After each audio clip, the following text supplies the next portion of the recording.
Welcome to the Style Sports Hub, presented by Van Ganaway Chevrolet.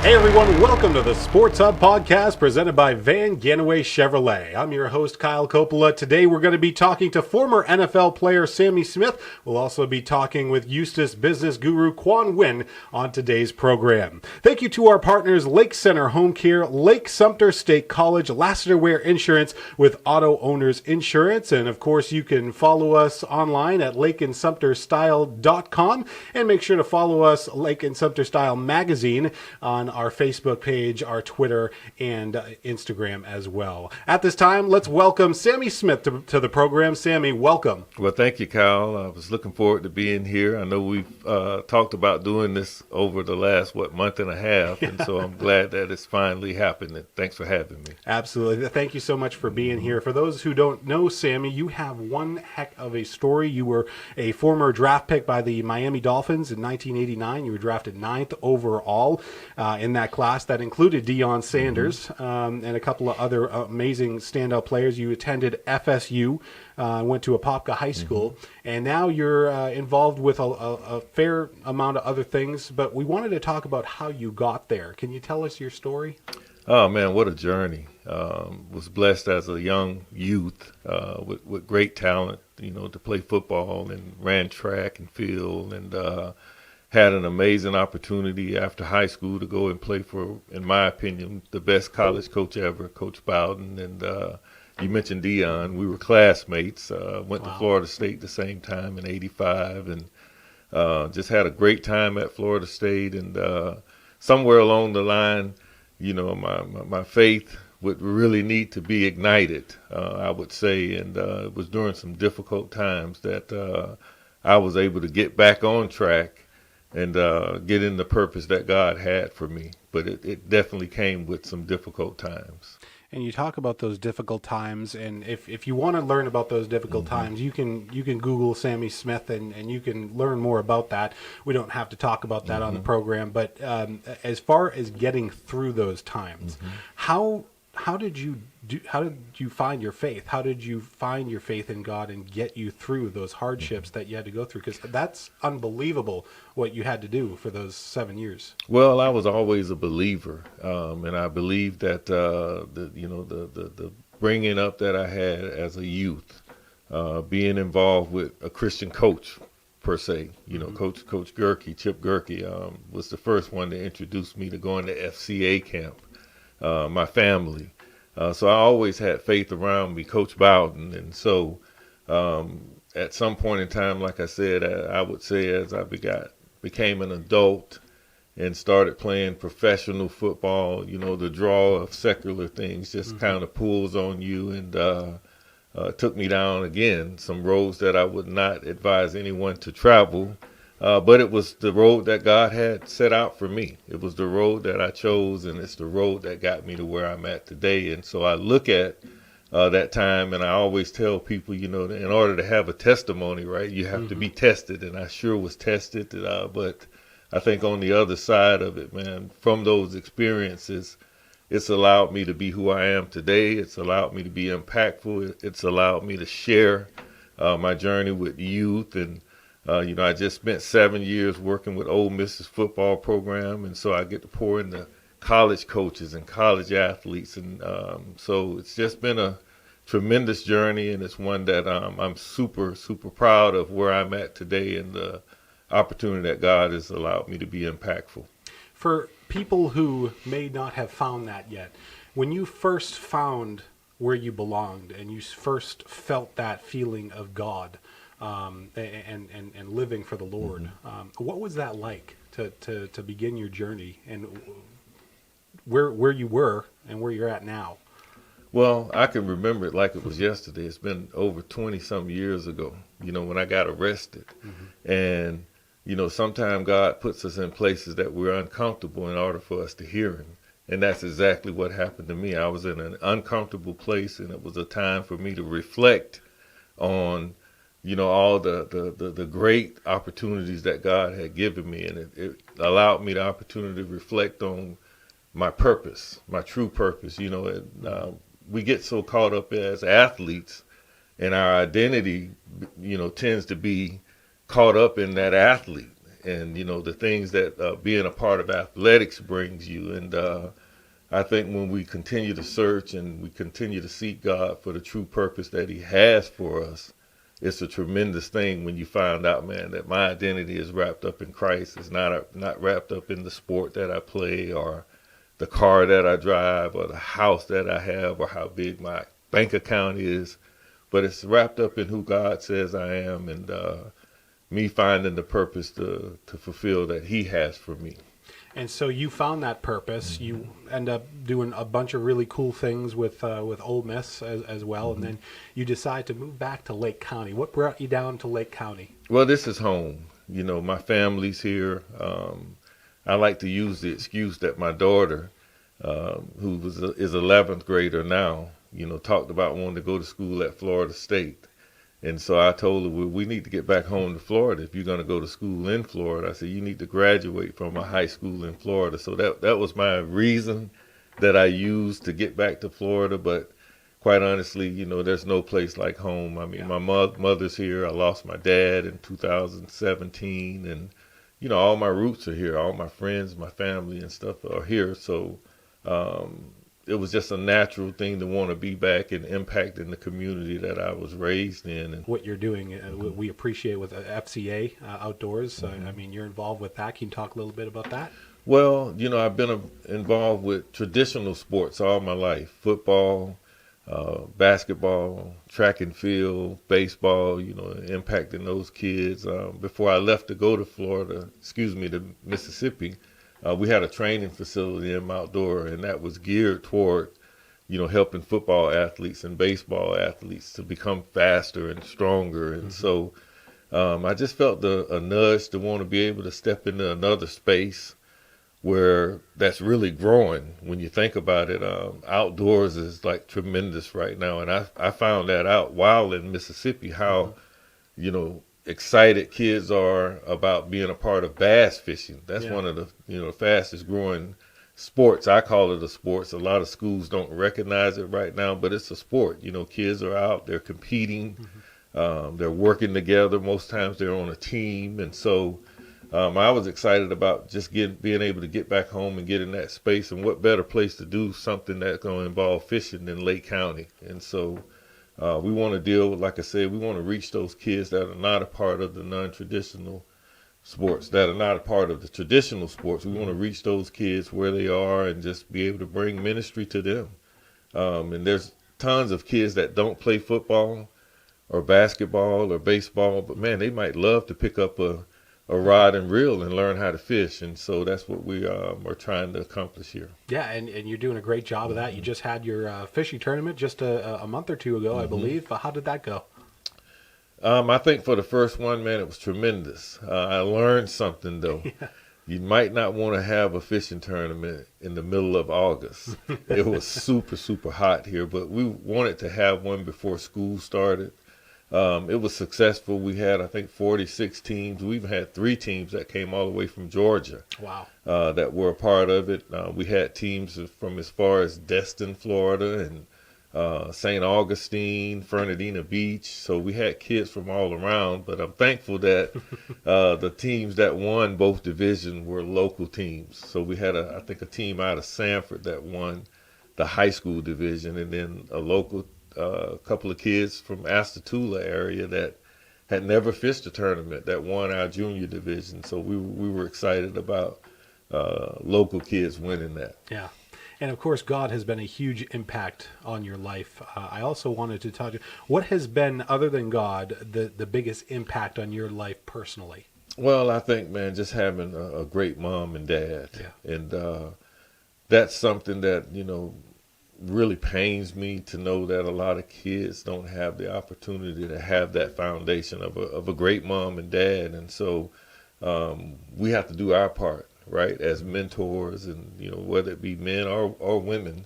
When God opens the door and gives us an opportunity to be mentors, to help guide some young folks to grow into being productive, we need to take that challenge head on and just treat them like they're our own. Yeah. Right? And I love seeing kids being able to work at something hard and to have goals that they're trying to achieve, and ultimately to see them be successful and, going to college and having a career. And Right. so we just want to do that. We want to be available for kids. That's the one thing that Coach Bowden always said to me. He said, Sammy, God's not concerned with your abilities. He's concerned with your availability. That was the last advice he gave me before I left to go to Ole Miss to serve that program. He says, just be available. Be someone that will be there to listen to a coach that's dealing with something, or a player, and use your experiences that you've been through to help them through it. So, Sammy, we talk a lot about these kids and getting to the next level. Some of them will get to D1 sports. Some of them will never play professional football. You had the opportunity to play professional football and walk out onto the Orange Bowl grass and play for the Miami Dolphins. What was that moment like for you? it was really a dream come true. I mean, you work at it all your life, from youth until through college, to be able to make it to the ultimate place in your sport, whether it be track and field, football, baseball, basketball. Ultimately, you want to make it to the highest of levels. And so that was a tremendous honor for me. It wasn't like I was in the bright lights and I hadn't been there before, because, playing college football actually is quite bright too.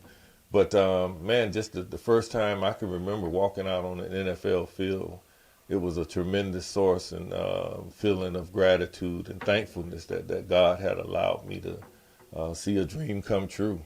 And so I would tell kids today to always set their goals high, right? And but also to understand and know who they are, right? And know their identity, that their identity is not wrapped up in that sport, but their identity is who God says they're going to be and who they should be. What experiences have you experienced with some of these kids that are notable? Maybe an experience that you were part of and you saw their transition, their eyes light up. Because as soon as you find God, I feel like your eyes just, it's like you're there. You found it finally. Well, I mean, I can't be too specific, but, for me, I think probably the greatest reward that I felt is seeing a coach, honestly, right, on the college level that maybe is searching and trying to find himself, right, and trying to find his identity outside of just wins and losses, and being able to help coaches walk through that and to grow spiritually and understand the platform that they have, right? It's not just about wins and losses, man. You got the opportunity to impact lives here. And so when I see that happen, I think that's what gives me the most reward, because at FCA, we've got a model now that, and this kind of changed a few years ago to where we are trying to reach the coach.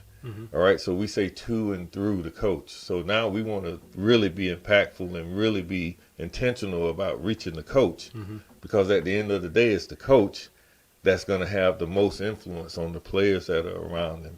I think, I can't say it verbatim, but I think the great Billy Graham said something along the lines of a coach in one season has the opportunity to impact more lives than the average person does in a lifetime. And if you think about that, that's true. And it's not just the players that coach can impact. Just think about even at Ole Miss, right? Coach Kiffin there. Man, there's 70,000 people that come to that stadium to watch him, right? And they're not just watching the team; they're watching how he coaches, right?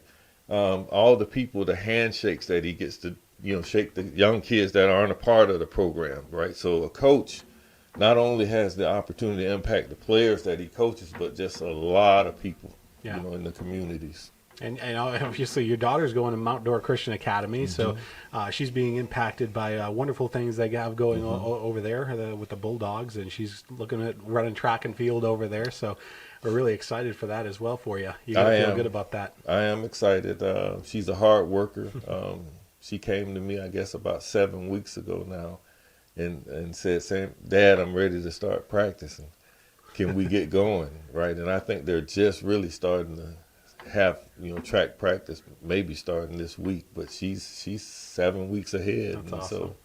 So that's an area that I love, track and field, and so I want to be available not just to help her, but if there's other kids that are at Mount Dora Christian or Mount Dora High or Eustis or Leesburg, any of the schools around here that I can be of assistance to in track and field, certainly would like to help them. We appreciate what you're doing, everything that you're doing. One final question: what is one final piece of advice that you would give somebody who's struggling right now and maybe needs to find something as you did?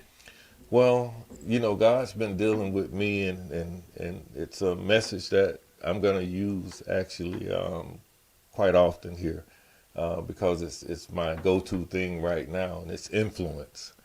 I believe that God has given all of us a measure of influence, right? Your measure may be higher than mine, but we all have some measure of influence, and the word tells us, right, as iron sharpens iron, so we are to sharpen one another. And so I just want to encourage people to understand that, man, you have influence, right?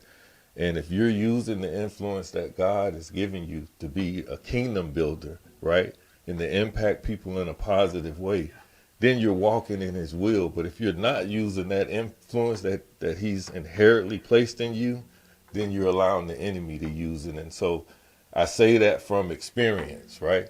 That's just not just some words that just pop up, but when I look at my life and I start thinking about influence, there was a time in my life that I could have been really influential, right? But I allowed the enemy to take that influence that God had placed in me and allowed it to be used in a negative way. But thank God that he continued to pursue me in the midst of all of that and turn that thing around. Now I can take the influence that I have and use it for the benefit of the kingdom and the benefit of others. It's amazing. I wish we had 30 to 40 more minutes to talk with you, but that's all the time we have, Sammie. Thank you so much for coming on and talking with us today. Thanks for having me. I appreciate it. Coming up next on the Sports Hub, we'll be talking with Eustis businessman Quan Nguyen, and that's coming up next.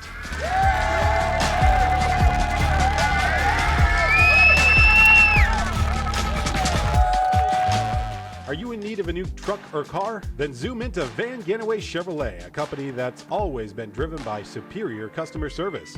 Van Ganaway Chevrolet is your hometown good folk Chevrolet dealer. The dealership has helped generations of Lake County families find the perfect car, truck, or SUV. After 37 years and thousands of Chevrolets sold, Van Ganaway has learned a lot about their customers. They don't want to be pressured, and they don't need a gimmick or giveaway. They just want fair prices and a great overall car buying experience. If you've had bad experiences purchasing automobiles elsewhere, then switch gears and try Van Ganaway Chevrolet. Chances are you'll end up being a part of the ever-growing family of satisfied and loyal customers. Check out Van Ganaway Chevrolet at vgchevy.com or call them today at 352-343-2400. Van Ganaway Chevrolet. Find new roads.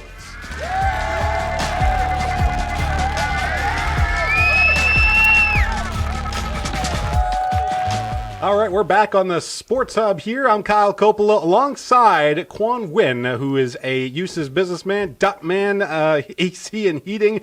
Quan, welcome to the program. Thanks for coming on. Hey, thanks for having me. Absolutely. Quan, for those who might not know you in the community, can you introduce yourself? My name is Quan Nguyen, reside over in Eustis. We own a company called Duckman Mechanical Air Conditioning. We are certified in the state, and we deal with everything to keep you cool. And you're easy enough. And you've done a ton in the community. I mean, you're very involved, not only in Lake County, Sumter County, around the area. Tell us a little bit about what you've done and helped the sports teams up, because you are a former Eustis Panther, actually. Go Panthers. So it's been 22 years. I can't even count that high. Eustis education, I'm kidding.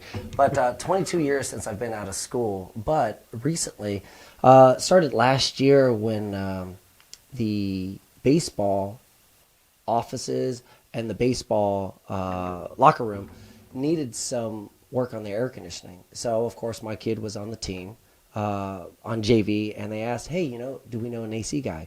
Well, long story short, they reached out to us. They got a couple of bids, and I was like, you know what? Instead of paying us, why don't we just go ahead and donate? Because, in the end, it took a village to raise me, or in the beginning, it took a village to raise me. Why not give back to the village? So that's where it started. So we gave and saved almost $10,000 for the Eustis baseball. Then, of course, that snowballed into other things, from Mount Dora Stadium all the way to Eustis's booster program. So we've been blessed to be able to do that. Yeah, you've been able to do a lot of things recently, and not only with the Eustis program, but with the Mount Dora program. We were talking about this the other day. You actually just got a contract with the Mount Dora program. Yes, as we speak today, we are actually on location redoing their entire locker room for JV and varsity. So it's, I actually went to Mount Dora 99, 2000, and that locker room was old back then. So we are revitalizing the entire thing, bare bones right now, and we're putting the air conditioning on there. Yeah, that's exciting stuff going on there for them, especially to get the air conditioning in there. Old facilities over there at Mount Dora, but I know that they're doing a lot of things over there. They just tried to raffle a truck off, which they did successfully. You know what? They really did, and they had a lot of community support, really, just getting those tickets out there, and I'm curious to see how much they really raise. And of course, I bought a couple tickets. The problem is I didn't win, so when they announced the winner, I was like, hey, I'll give you $20K if you guys want just cash money on that. So, but no, it was amazing. Their stadium's going to be amazing. I think whenever we donate, whenever we think about donating, it's just not now. You know, everybody wants to be able to see it now. But I believe within 3 to 5 years, our younger brothers and sisters, our nieces and nephews, are going to be going through the program, and they're going to have an awesome facility. Yeah. And for you yourself, giving back, that's one of the things that you love the most, is to give back to the community. Why is that? You know, I think I learned at a young age that I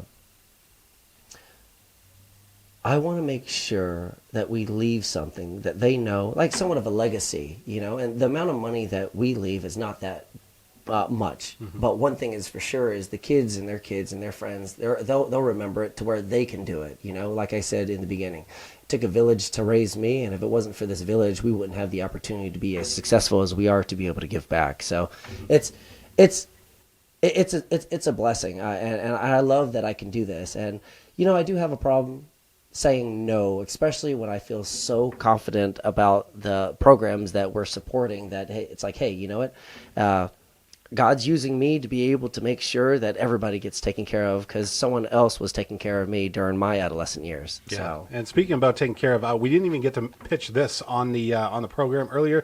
This is Sammie Smith's new book. It's called My Name Is Not 18121-018.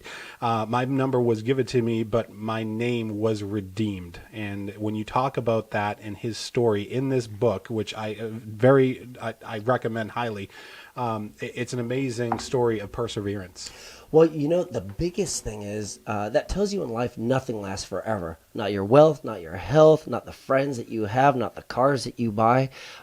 With that particular story, I've came to know Sammie real well within the last, I want to say, year and a half. It all started with air conditioning, you know, and he's like, yeah, my name's Sammie Smith. And I was like, Sammie Smith from the Dolphins? And he's like, yeah, but I didn't know the background. And a little bit about this book, that is actually his jail number, you know, or his number in jail.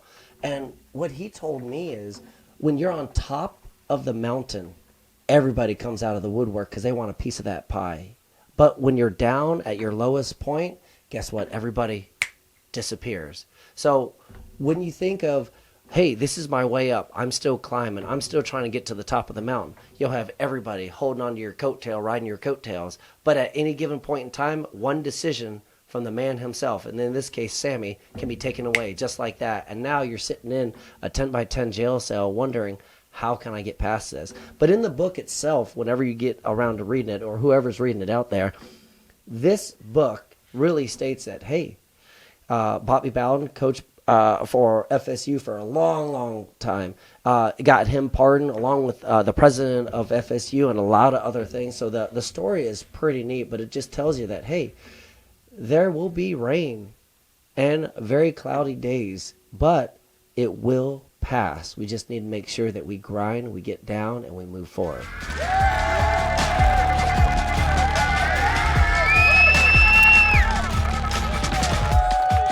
Are you ready for your future to take flight? Whether you're graduating high school or looking to level up, Lake Sumter State College offers affordable degrees and certificates that will punch your ticket to success in a rewarding career.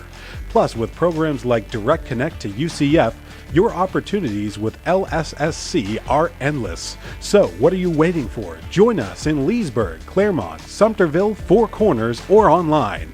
Learn more at lssc.edu.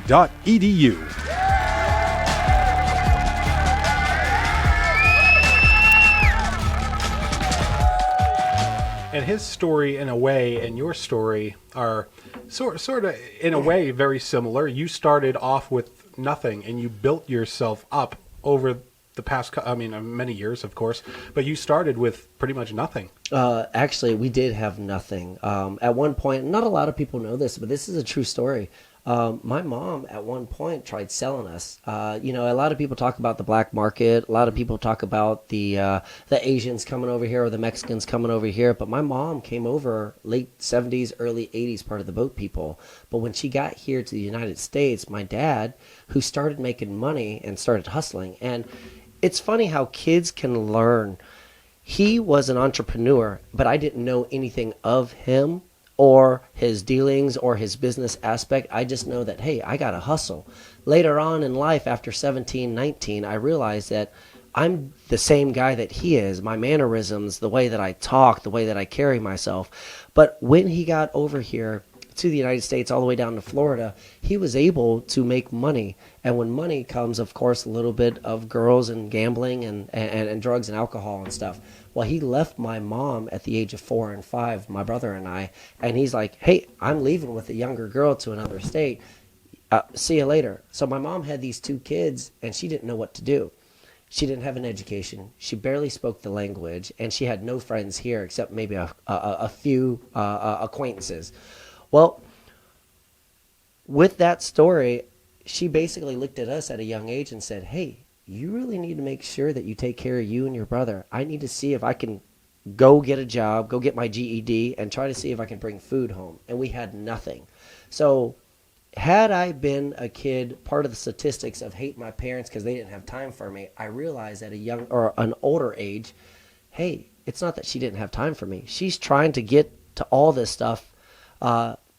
She's trying to make sure that she can provide for not only her, but my brother and I myself. So it's crazy to see that I am driving a car, much less a nice car, and being able to go out to eat when we want. But there's a lot of hustle that comes with that, So it's a blessing. Yeah, it definitely is. And you obviously have some children of your own now, including your son who's on the USIS football team. Oh, go Panthers.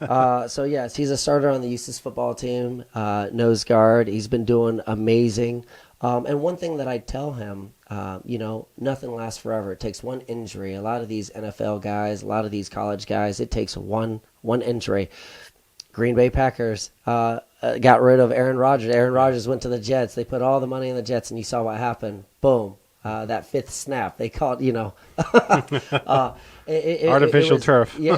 It was quick, but he's on the football team. We were very, very proud of him. And for being a bigger guy to be able to move, I tell him, hey, you got to start stretching. Don't lose those gains and make sure that we're always making ourselves better daily. Mm-hmm. So what would you tell young kids out there who are maybe either struggling or trying to get to a point where they can get opportunities in life? What is your advice to them?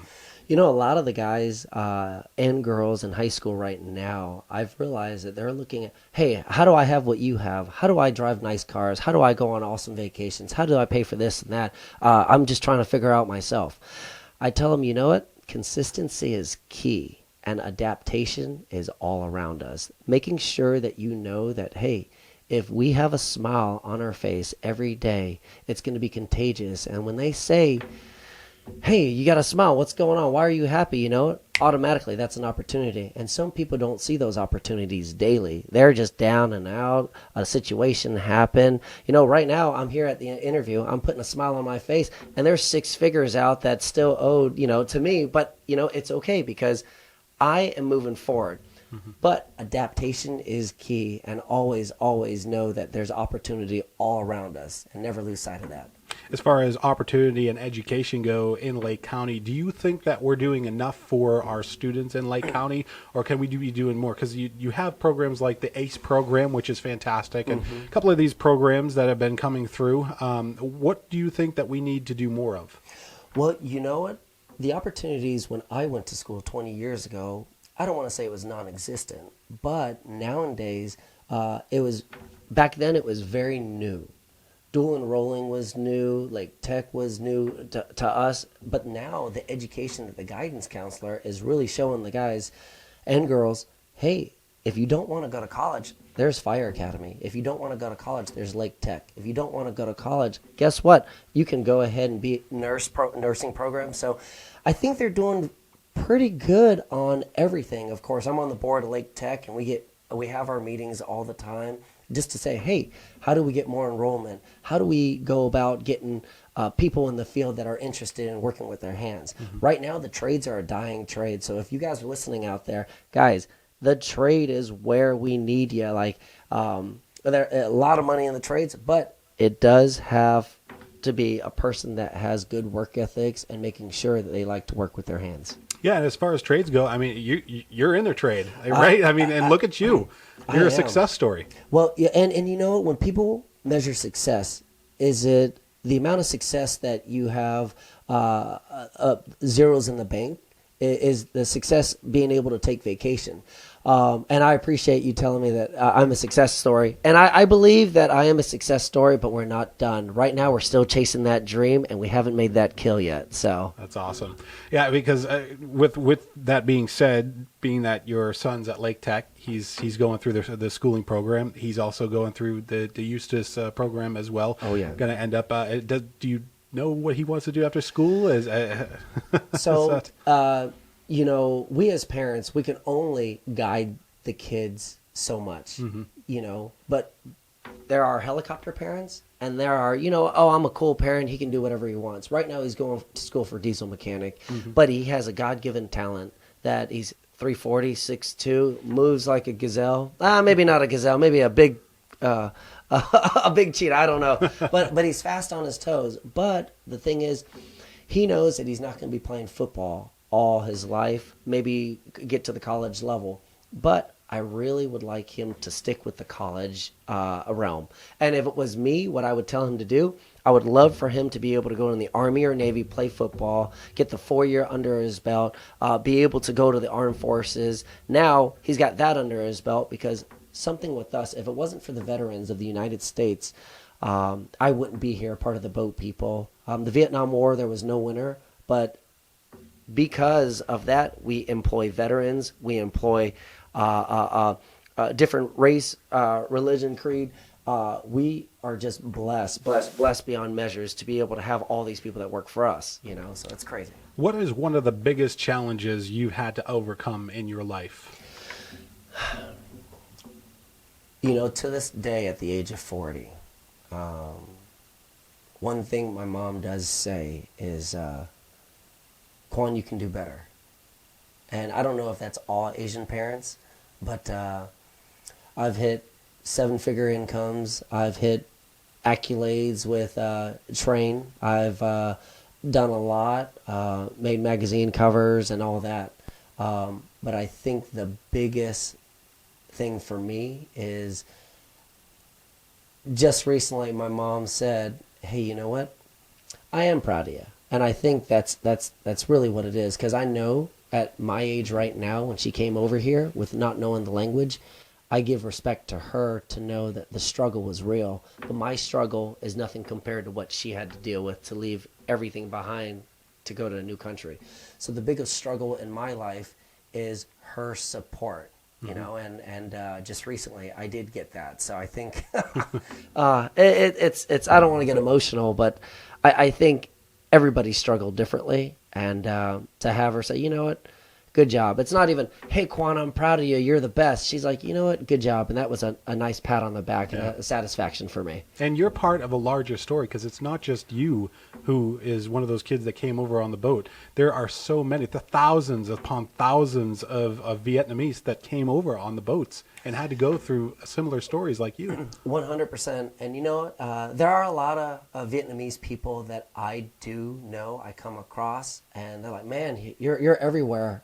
You're doing amazing. And I love that pat on the back, but in reality, I don't thrive on that pat on the back. I believe that there are different ways of calling each other successful. And yes, I don't want to say that I'm not successful, but I just feel like there's more work to be done. Mm-hmm. But you're absolutely right. A lot of those guys that have no opportunities and are slowly making their ways, they've got a story individually, each one of them. You're 100%.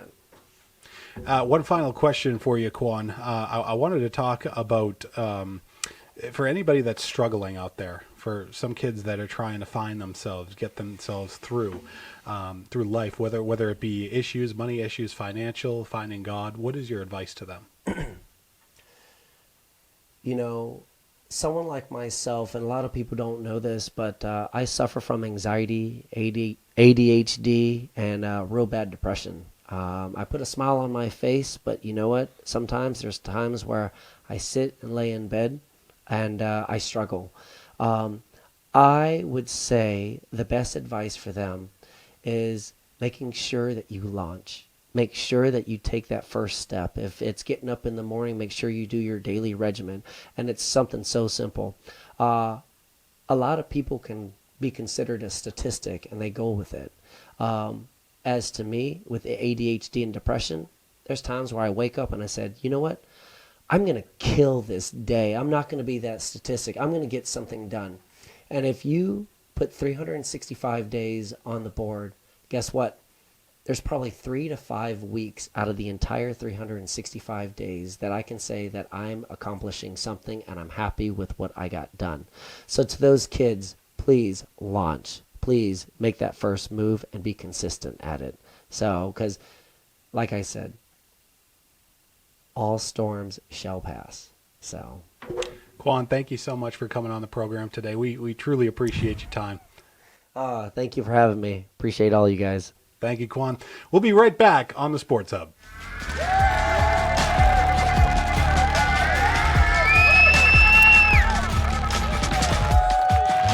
Welcome back to the Sports Hub. I'm Kyle Coppola. Thank you all for joining us today. I wanted to thank our partners, Van Ganaway Chevrolet, Lake Sumter State College, as well as Lake Center Home Care, Lassiter Ware Insurance with Auto Owners Insurance. Thank you, Quan, so much for coming on the show. Any final thoughts you have? You know, whoever's listening out there, no matter what you do, do it to the fullest extent. If someone's taking out the trash, do the trash. Take out the trash at 100%. That's it. 100%. That's awesome. That's awesome advice. Thank you, Quan, for coming on. We really appreciate you, and we'll see you on the next edition of the Sports Hub podcast. This has been the Style Sports Hub, presented by Van Ganaway Chevrolet.